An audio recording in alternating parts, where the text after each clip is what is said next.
இந்தியாவில் தன் தந்தை வியாபாரம் செய்யும் காய்கறி வண்டியின் அடியில் அமர்ந்து 2 சிறுமிகள் தீவிரமாக படித்துக் கொண்டிருக்கும் நெகிழ்ச்சியான வீடியோ ஒன்று சமூக வலைதளங்களில் வைரலாகி வருகிறது. தந்தை அருகில் வியாபாரத்தை கவனித்துக் கொண்டிருக்கும் வேளையில் தங்களுக்கு கிடைத்த அந்த சிறிய இடத்திலும் சற்றும் கவனம் சிதறாமல் அந்த சிறுமிகள் வீட்டுப்பாடம் செய்து படிக்கும் காட்சி பலரது கவனத்தை ஈர்த்துள்ளது. கல்வி மற்றும் தங்களின் எதிர்காலத்தின் மீது அந்த பிள்ளைகள் கொண்டுள்ள அர்ப்பணிப்பும், சவாலான சூழ்நிலையிலும் மகள்களின் கல்விக்கு ஆதரவளிக்கும் அந்த தந்தையின் உழைப்பும் பலரையும் நெகிழ செய்துள்ளது.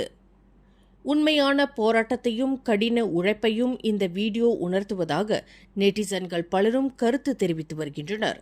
வறுமையிலும் பிள்ளைகளை படிக்க வைக்கும் தந்தையின் தியாகத்தையும், சிறப்பான எதிர்காலத்தை உருவாக்க முயலும் அந்த சிறுமிகளின் உறுதியையும் பாராட்டி சமூக வலைதளங்களில் பாராட்டுக்கள் குவிந்து வருகின்றன.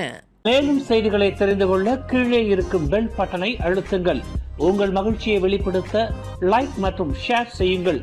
தொடர்ந்து திசைகளோடு இணைந்திருக்க சப்ஸ்கிரைப் செய்யுங்கள்.